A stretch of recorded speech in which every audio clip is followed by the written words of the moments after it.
حسن بله. بیا بریم مباحثه. تو برو، فعلا میخوام نهار بخورم.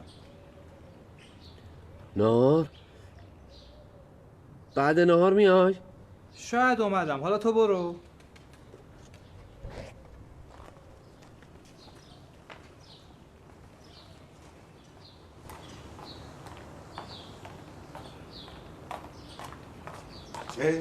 سلام. سلام. چطوری نصرعلی؟ بیا نهار، به موقع رسیدی یا؟ نه نمیخوام. چرا؟ بیا این خورش قیمه خوردن داری، بیا تعارف نکن. نه من نمیخورم. چرا؟ بیا بابا، دیگه این دفعه هم تو مهمون ما باش، حالا یه دفعه هم تو ما رو مهمون میکنی. عجبون.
چهار سکه بیشتر نمیاد. 4 سکه؟ بیشتر بده مرد مومن. نه تازه ببین چقدر خاطر تو خواستم گفتم 4 سکه. چیکار کنم؟ دل نازکم. باشه آقای دل نازک، بده من اون سکه ها رو برم. مرد نمیای بریم؟ تو خونه ضعیفه میام. کتاب خریدم. خریدی دیگه، چیکار کردی پس؟ همون سفر شاهد باش خریدم ها. شاهدم. همون سفر شاهدی؟ شاهدم. بابا زن که عقد نمی کنی اینقدر شاهد میگیری، بده دیگه اون سکه ها رو. بفرمی. دست شما درد نکنه. همون سفر خداحافظ.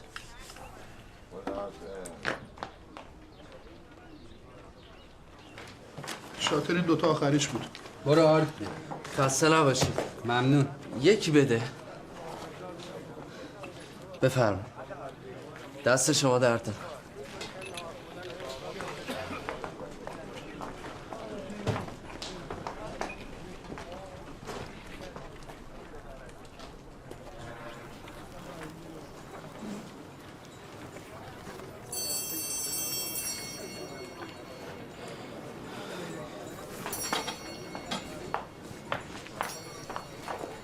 آقا خسته نباشید، میشه این نونو از من پس بگیرین؟ آخه آدم نونم پس میده مگه؟ حالا پس بگیرین دیگه. بده من آقا. اونم دست شما درد نکنه. بفرما آقا بفرما. چی شد پس؟ ضعیفه گفتم برو خونه که میام. لا اله الا الله، بعد از 40 سال ما رو میخواد. همون سفر با خانوادت مهربون باش. آقا ببخشید، شرمنده، من پشیمون شدم. این کتاب ما رو پس بدین. زود پشیمون شدی. شیطون گولم زد. این پول شما.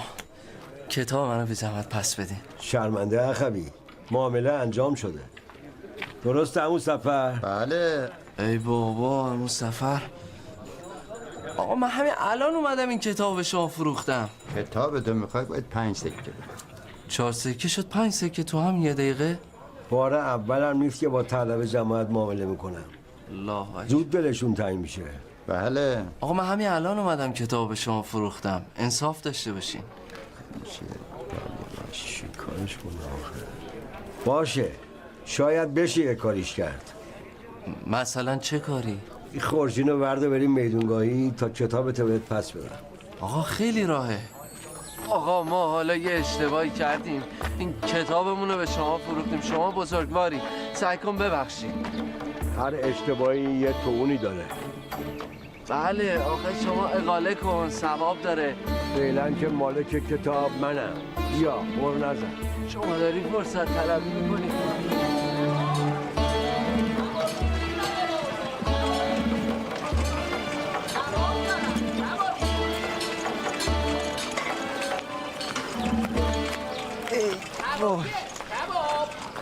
کتابه داره چه انتقامی میگیره از من.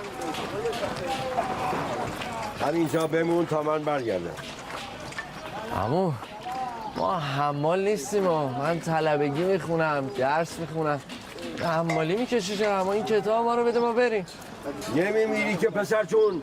هزار زمین کتاب رو.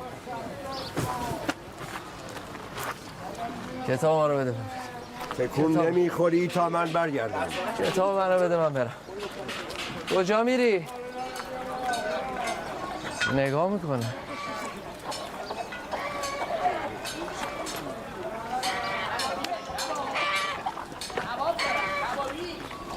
بچه یا ببینم دندونات کم باشه یا نه. نمیخوام آقا.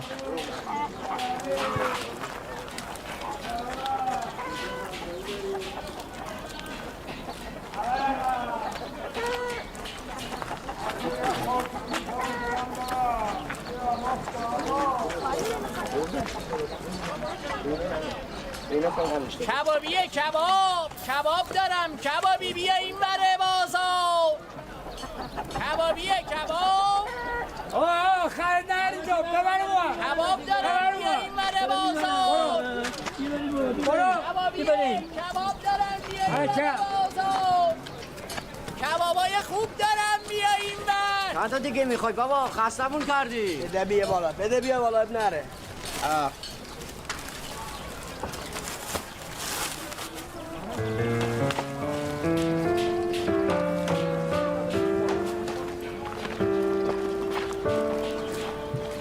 نکن بچه. ده نکنه نور میندازه.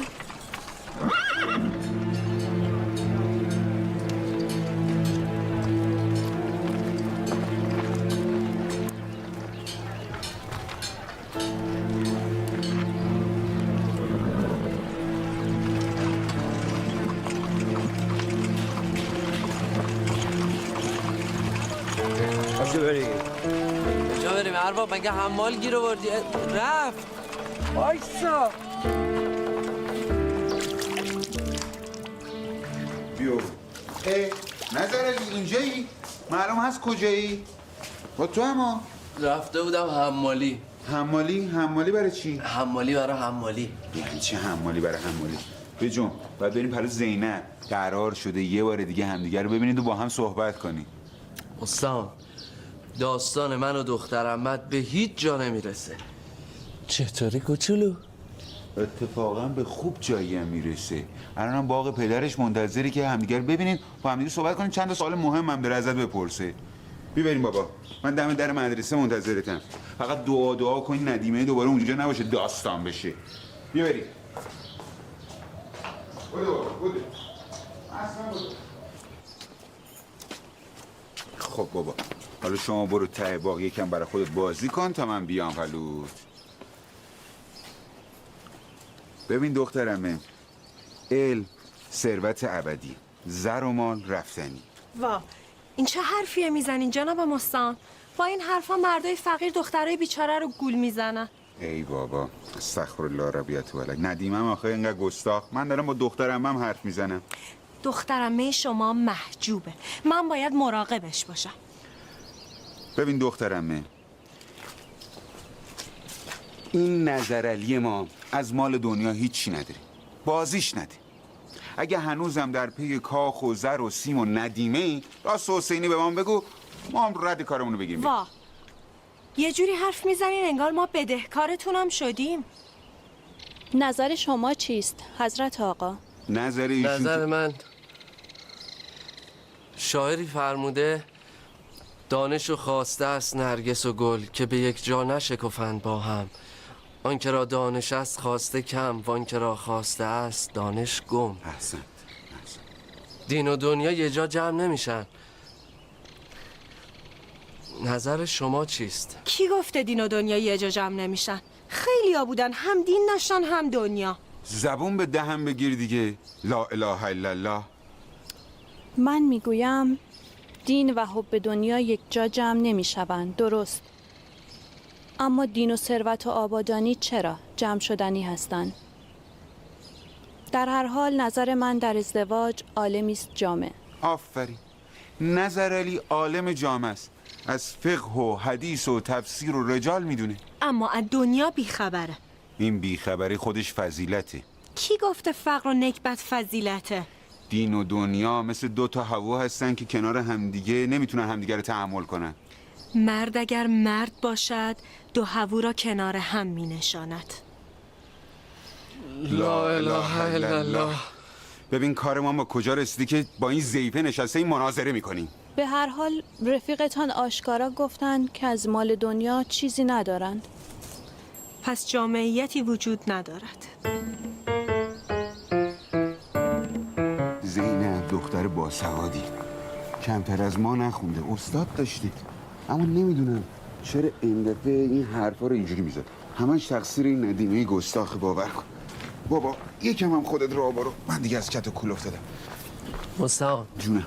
حق با دختر عمت مستعان. فقر نکبت میاره. اون رقم دینداری که از پس فقر بر نیاد دینداری نیست. نظر علی تسلیم نشو. دخترها تابع احساساتشون هستن. اونا پیش از ثروت از پافشاری و ابرام خواستگارشون خوششون میاد. پا پس نکش. ببریم بابا. بیا دیگه. نظر علی خبر داری؟ چی شده؟ لطفعلی خان اومده کوشک برادرش. خبر داره به طلبات طالقون اگه مشکلی دارن پولی میخوان نامه بنویسن تا به قدر توان اجابتشون کنیم. ای دل غافل. ای دل غافل نداره. پاشو یه نامه‌ای بنویس تا این وضعیت در بیاد. حسن من هر بار حاجت در خونه غیر بردم چوبشم خوردم. این حرفا چیه؟ الان وظیفه است که بنویسی، چند تا سکه بگیری، خرج راه تعلمت کنی. پاشو این زاهد بازی رو در نیار. باشه خیلی خوب، یه کاغذ بده من بنویسم. خودت که کاغذ داری بعد بنویس.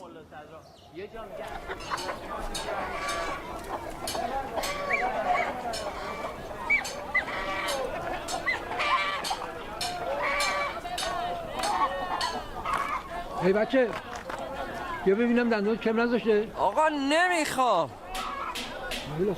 کوشک طالقا میدونی کجا؟ نمیدونم. دندونی که نون گیرش میاد بدم بکشه بنده خدا.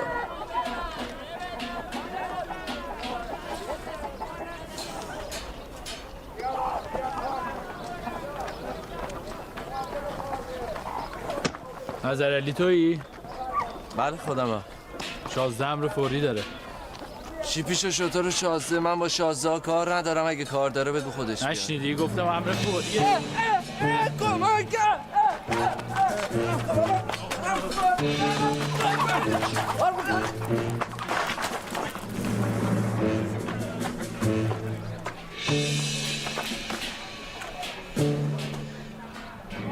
واقعا شرم آور. با یه عالم اینجوری رفتار میکنن؟ عالم؟ کی گفته تو عالمی؟ تو یه طلبه ساده که پا تا گیریمت درازتر کردی. خب من چیکار کردم؟ تحقیق کردیم دیدیم یه رعیت زاده بینوایی تو روستای طالقان که سودای وصلت با بزرگان به سرت زده. وصلت با کی؟ شازده غیوره. خوش نداره گرد همسر آیندش حرف و حدیث باشه. چه حرف و حدیثی؟ چه حرف و حدیثی؟ این نگاه به قد و قواره و اصلا نسبت بنداز، بعد برو در منزل بزرگانو بزن پسر. آها گرفتم قضیه رو. نه شازده خیالت راحت. زینب خانم شرطی گذاشت که من چه اسم بانو رو میگی؟ خیلی خوب خفه شدم. بلم کن ببینم. اون چیه دستش؟ لابد پیکونامه خصوصیه. شخصیه؟ نه بلش کن دست همه کن. نه آقا شخصیه خصوصیه برادرم.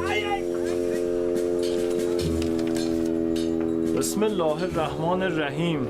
جناب لطفعلی خان، همانطور که استحضار دارید من نظرعلی که چند سالی است در تهران به قصد تعلم دروس دینی مبلغ ناچیز برای گذران زندگی روزمره و خورد و خوراک و برای قربان ظاهرا نامه گدایی به خان طالقان.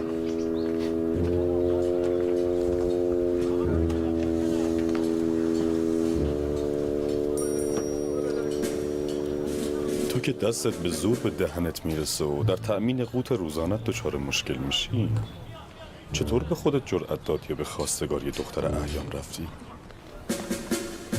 ماجرا تموم شد شازده. بانو جواب رد داده. ماجرایی نبوده که تمام شود مردک. سرتو بنداز پایین، راتو بگیر و برو، که اگه فقط یک بار دیگه ببینم یا برام خبر بیارن که اطراف باغ یا خونه اونا پیدا شده یا خدایی ناکرده اسم اون دختر رو به زبون آوردی، میدم بلایی به سرت بیارم که اسم تو تذکره علمای جوان مرگ شده ثبت کنم. فهمیدی؟ فهمیدم.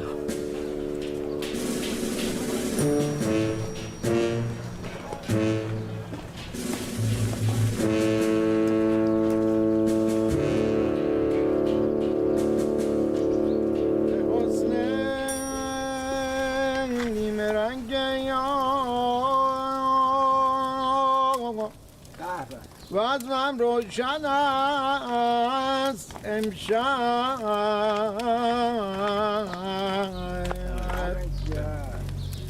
اگر راز دلی داری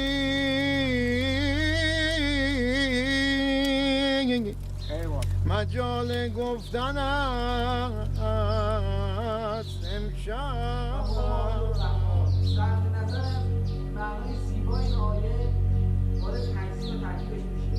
قول اینجا میشه فعل و الله میشه مبتدا. نه الله میشه مبتدا اینجا. الله فاعل چه فاعل؟ قول در اینجا فاعل زمین اصلی مستتر فاعله. چون که اما وسط مباحثه الله میشه مبتدا و خالق میشه خبرش و کل شیء میشه مضاف و مضاف الیه. بسم الله یا الله بفرمایید. حالا تو این بحث بودیم که قول میشه فعل امر. قول فعل امر فاعلش انت مستقل است و الله میشه مبتدا. زینب خانم، مزاحم دانش اندوزیتان شدم؟ مراهمید. از طرف زینب خانم پیغامی آوردم که کاش پا میشکست و نمی آوردم. به هر حال ظاهرا که کار خودتونو کردین و دل بانوی منو به دست آوردین. زینب خانم پیغام دادن که اگه واقعا توی کار خودتون مصممی دست به جمونی. پدر ایشون نقشه هایی توی سرشون دارن.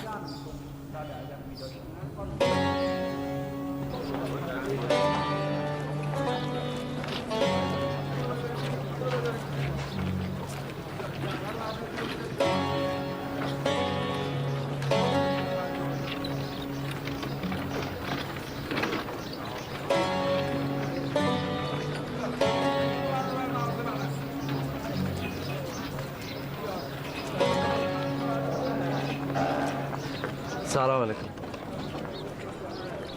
جلسه داشتم. ببخشید. امان از دست این مستعار. همه آتشا از گور اون بلند میشه. مستعان به من لطف داره. بله، ولی به من لطف نداره. تا ازش پرسیدی من چطور به اینجا رسیدم. من بهت میگم من از بچگی با پادویی بزرگ شدم، حمالی کردم، کفش 11 ها رو دستبال کشیدم، اسب درباریان رو تیمار کردم، همه کار کردم تا به اینجا رسیدم. شدم امین و تجار، تاجر معتمد بازار. میدونی به این جایگاه رسیدن یعنی چی؟ حتما جایگاه معتبریه. بله، جایگاه معتبریه، ولی به اندازه یک پشگل هم اعتبار نداره. اعتبار واقعی تو قدرته، تو درباره. میفهمی؟ میفهمم. نمیفهمی؟ اگه میفهمیدی یا اون مستعان کل شق میفهمید که سراغ دختر من نمیومدی. اونم وقتی تو یه قدمی فرض شدم به خانواده پادشاهی هستم.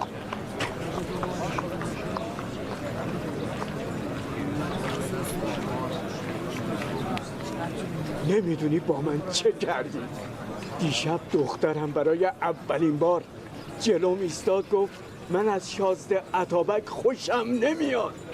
خرک نیستم، میفهمم پای تو در میونه. تو اهل شریعتی، باید بدونی اذن پدر لازمه.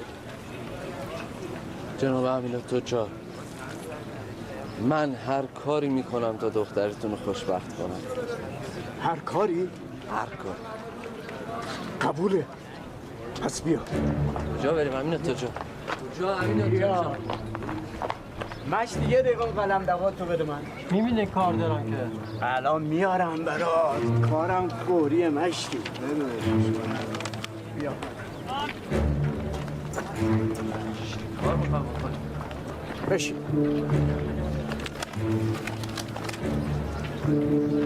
بردار بنویس. نه ترس، اینایی که میگم بنویس. چی بنویسم؟ الان بهت میگم. منزل شخصی با لوازم، نوکر، خدمتگزار، آشپز، یه کالیسکه خوب با راننده، یه ده 6 دون، یه باغ زیبا تو شمرون و پول کافی برای تمام عمر. نوشتی پسرم؟ حالا برو تا یه هفته دیگه اینا رو جور کن تا در اسرع وقت فلفور دخترمو به عقد تو در بیارم. میتونی؟ ببین نظر علی، تو مثل پسرم میمونی. یا کمک کن تا دخترمو خوشبخت کنم. شازده اتابک همه اینا رو داره. اون میتونه خانواده ما رو خوشبخت کنه.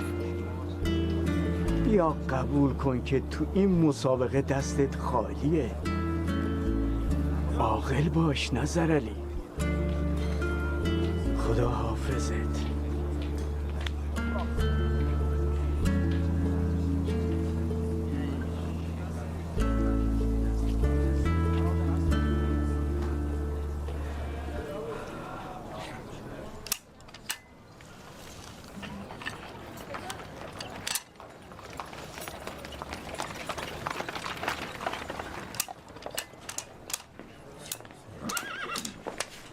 سلام قربون. ببخشید قربان. شرمنده. قربان ببخش. قربان. این پسره بی سر پا اینجا چه کار داشت امین تجار؟ قربانت شوم. شما عصبانی نشوید. بفرمایید بنشینید، من توضیح میدم. سوء تفاهمی بود که رفع شد قربان. رفع نشده. تا از ماجرای این پسره خبر داشتی؟ جناب شازده، من خودم درستش میکنم، حلش میکنم قربان. لازم نکرده تو درستش کنی، خودم حلش میکنم. بریم.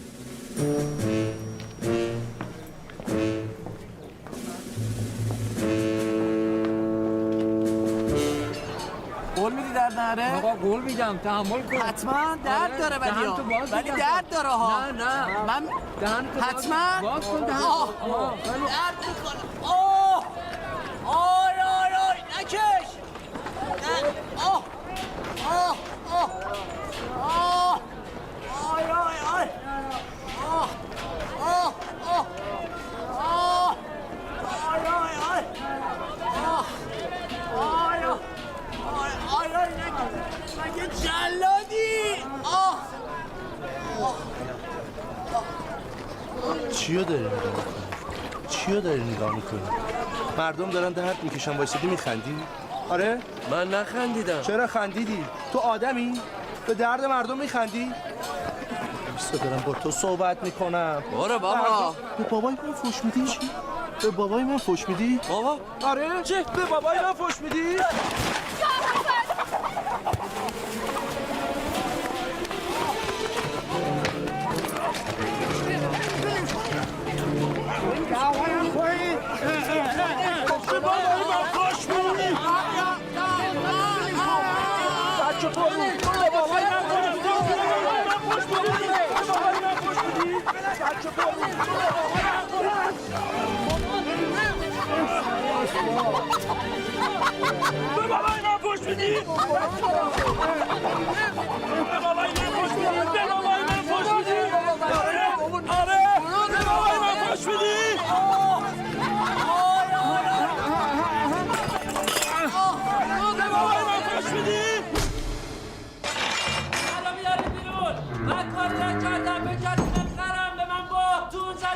انداختمش نظام تاقی اصفهانی تا حساب کار بیاید دستش. کار خوبی کرده ای. جسارت قربان. زندان رو گذاشته رو سرش. ننگ به این دروغکاری، ننگ به این محبس بی‌قاضی و محکمه. خودتو اذیت نکن دادا، صدات به هیچ کس نمیرسه. آخه برادر من کاری نکردم، جرمی مرتکب نشدم. خب پس جات همینجاست.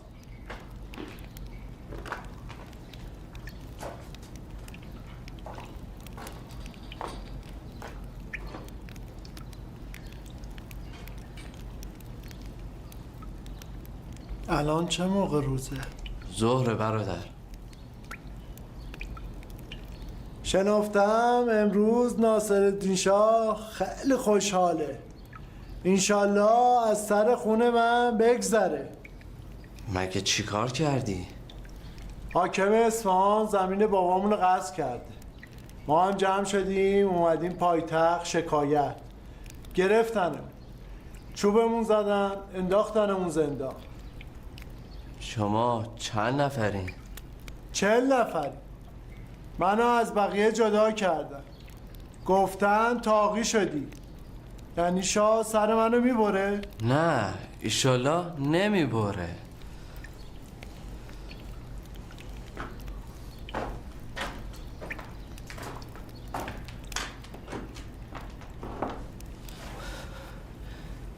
نه ترس برادر، مملکت اونقدر هم بی در و پیکر نیست.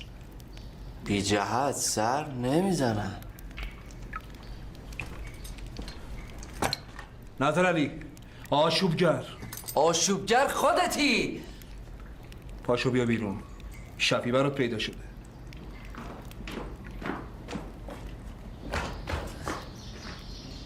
ای میدونستم کار خودته. مثلا میخوای زهر چشم بگیری شازده، خب بگی. فقط خواستم بدونی که اگه بخوام اذیتت کنم میتونم.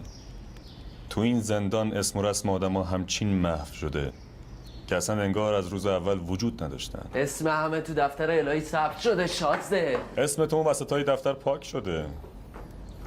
تو چی داری تو زندگیت که بهش مینازی؟ تو به چه چیز خودت مینازی؟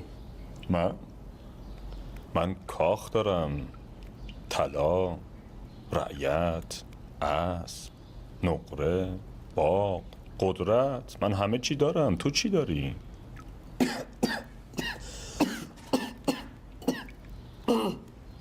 همه چیز دست خداست. به یکی میده، اگه دلش بخواد اراده هم کنه ازش میگیره. ببینم قصه قارون رو تو قرآن نخوندی؟ بله، همه چی دست خداست. ولی منو دوست داشته و به من همه چی داده، تو رو دوست نداشته و خار و ذلیلت کرده. امتحان شازده. خدا یکی رو با فقر امتحان میکنه، یکی رو با دارایی. اینو نگی چی بگی؟ اگه ذات لایزالش اراده کنه به من هم میده. خب بخوا تا به تو هم بده. ما که بخیل نیستیم. بده؟ حتما نخواستم که نداده. به جد نخواستم که نداده. نامه دریوزگی تو به خان طالقان خوندم. به جد نوشته بودی؟ نامه دریوزگی به خلق خدا نوشتم که اینطوری چوبشو میخورم. برای ذات لایزالش هم می نوشتی هیچ خبری نمیشد. اصلا بنویس تا بفهمی که خدا هر بی سر پایی را تکریم نمی کند. بنویس و مثل پیرزنان شهر چند تا بزنش و بذار لای جرز دیوار مسجد تا بلکم خدا نظری کند و به تو هم بدهد همه اون چیزی رو که در طول 100 سال ارث و میراث به من داده. می شود؟ اگه با ایمان بنویسن و با ایمان خدا رو بخونن می شود. می شود. گفتم عقل نداری. اگر خدا بخواهد عقلها را حیران میکنه. پس بخواه مردک. معطل چه هستی دیوانه؟ بخواه تا به تو هم بدهد.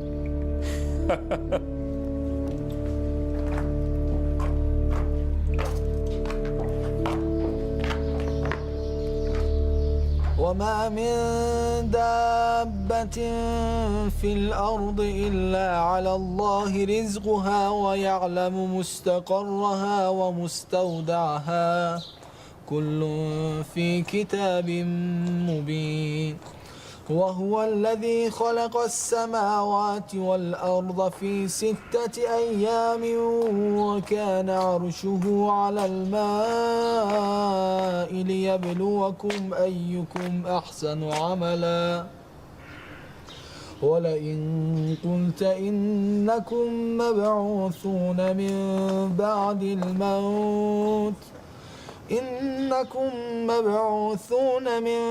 بعد الموت ليقولن الذين كفروا إن هذا إلا سحر مبين.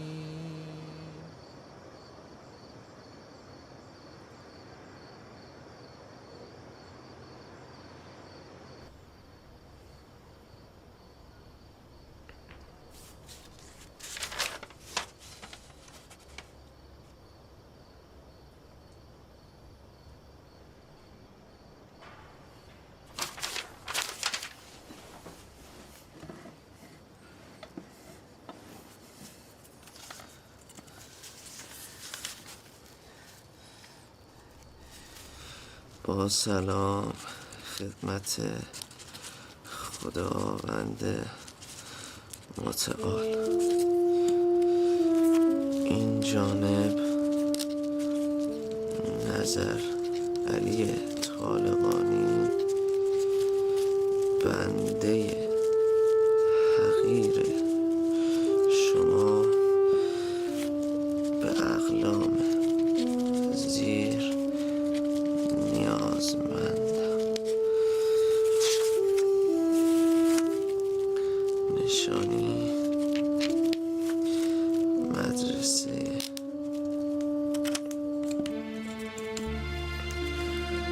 خانه مروی دست چپ، حیات خلوت، طبقه فوقانی، حجره دوم. لطفاً با هماهنگی قبلی ادای حاجت نمایید.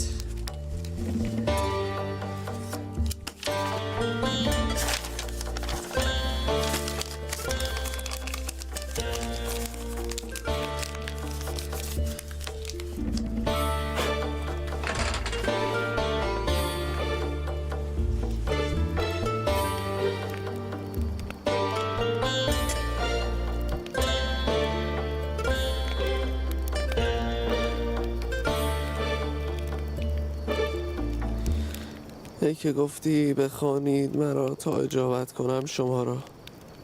خدا میدونی من اشتباه کردم، رفتم در خونه خانه طالقان. بعد از همون اول می اومدم در خونه خودت. ریز و درشت زندگی ما از تو میخوام. ریز و درشت زندگی ما از تو میخوام. حاجی این دیوار حاجت نمیده، سر کار رفتی با. خدایا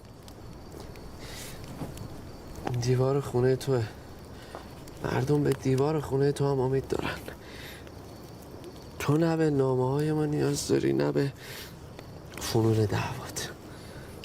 تو به قلبی نگاه میکنی که به یقین بخونتت. این دیوار پر از نامه های بی جوابه، تو هم یکی بهش اضافه کن.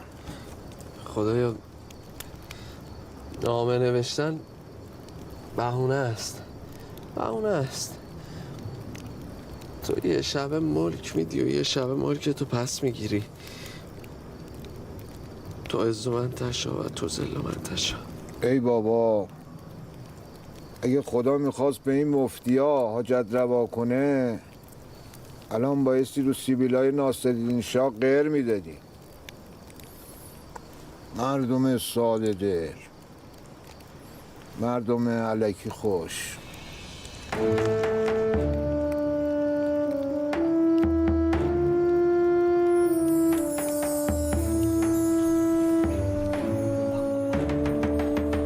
به نام خداوند بخشنده مهربان. نکن دیگه بچه، نکنه. بر رد کارت. آمیشما مکتوب شده است که چقدر کتابت به تحقق نزدیک است. مستعان فضل نفروش، بخون. مکتوب شده است که نظرعلی را گردن بزنید و مرد اصفهانی را رها کنید. مستعانی تاقی طغیان کرده، منو با چی گردن بزنید؟ شما زیاد نخند. نظرعلی نگران نباش، در رویا همه چیز وارونه است. راست میگی؟ آنکه کشته می شود خوشبخت می شود و آنکه آزاد می شود بدبخت. پس نظرعلی را رها کنید و تاقی را گردن بزنید. نه آقا بیا گردن منو بزن، بیا منو بکش، بیا منو بکش. نخند، بیا منو بکشین. بیا آقا بیا گردن منو بزن. همیشه از شجاعتت خوشم میاد.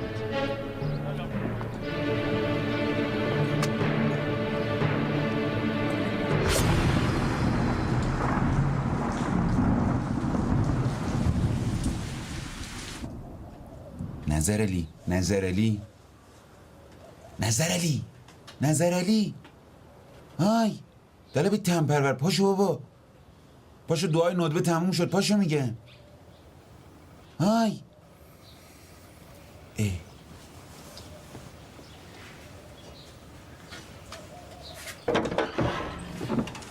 نظرعلی پاشو دیگه بابا، جمعه بهار عبادته، تو گرفتی خوابیدی؟ دیشب دیر اومدم مدرسه. الان چه وقت روزه؟ چه وقتیه؟ صلات ظهره. پاشو غسل جمعه کن.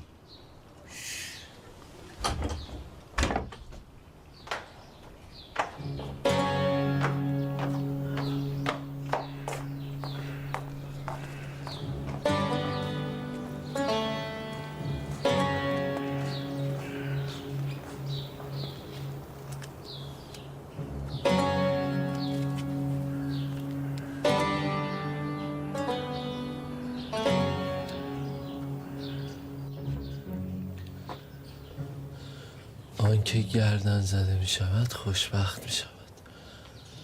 کی گردن زده می شود؟ شما نظرعلی طالقانی هستید؟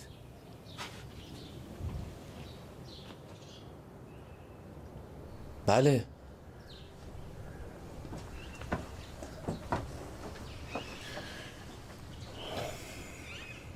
مرا میشناسید؟ نه به خدا اگه بشناسم، ولی ظاهرتون شبیه درباری هست. من میرزا تقی خان، صدر اعظم ناصرالدین شاه هستم. امیر کبیر؟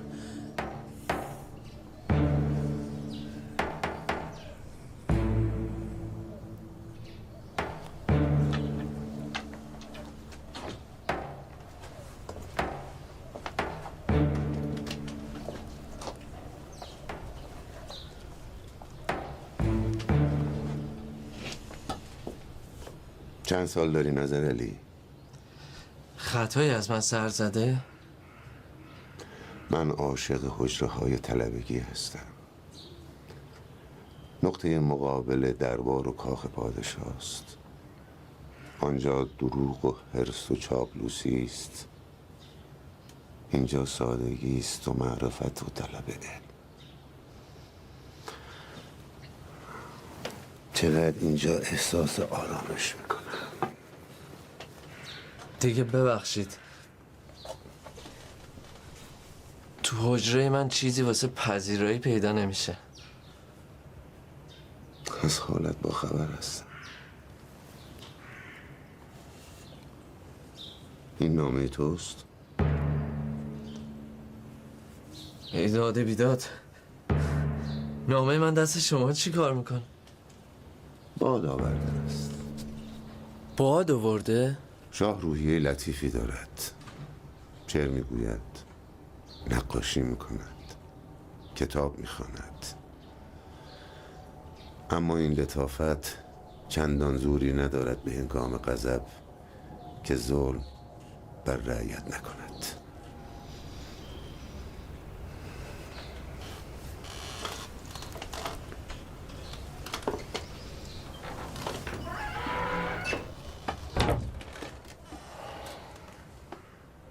اخلاقش دستم است.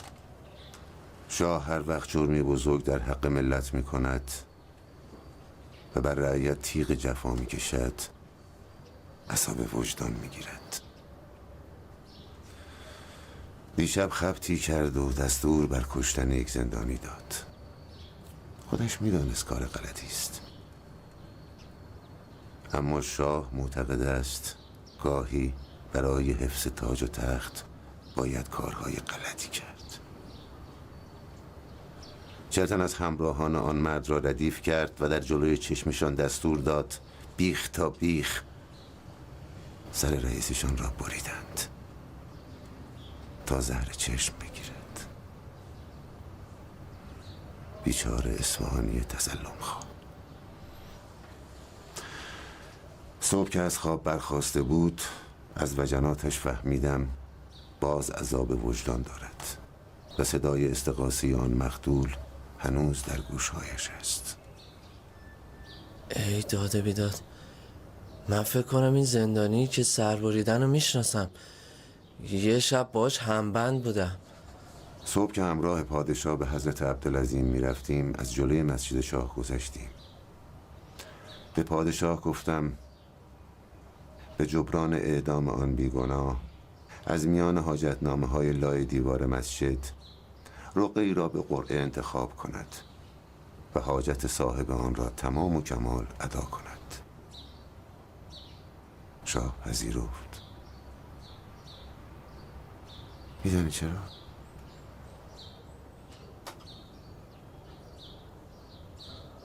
چرا؟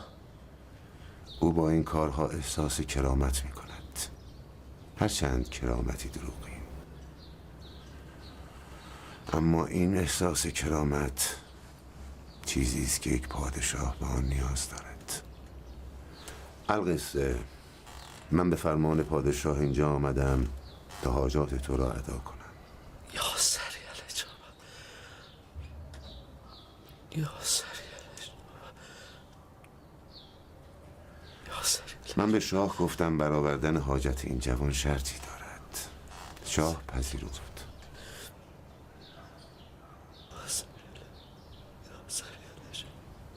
چه میگویی زیر لب؟ میگم یا سری الاجابه.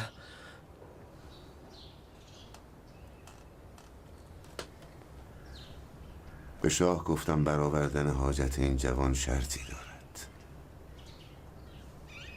قبول میکنی یا نه؟ بفرمایید. شرط قول توست، مبنی بر اینکه بعد از اقبال دنیا به علم و تعلم پشت نکنی و سبیل کسالت و ملالت پیش نگیری. میدانی یک ملت چه زمانی روی سعادت میبیند؟ زمانی که به معرفت و عقاید درست برسد. پس به برکت برآورده شدن حاجتت از تو میخواهم کتابی بنویسی به فارسی بر اصول عقاید و نامش را بگذاری کاشف الاسرار. قبول میکنی؟ بله.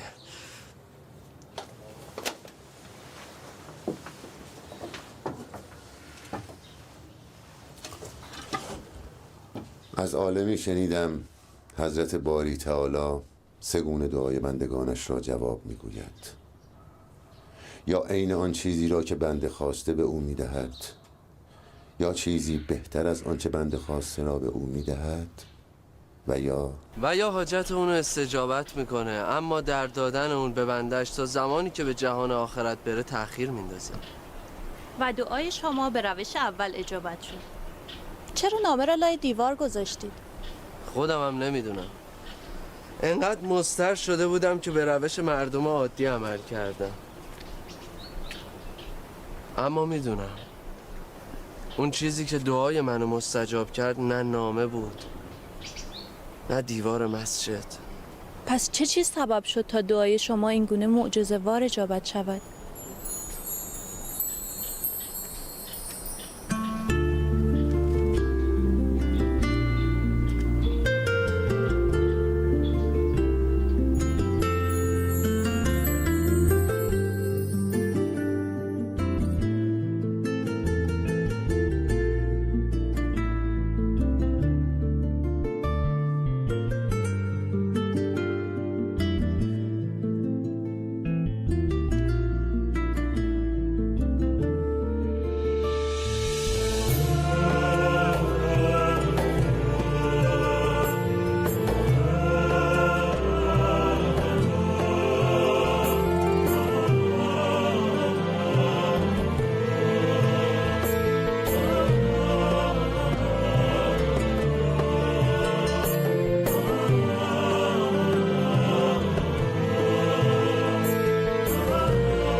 غفور يا كريم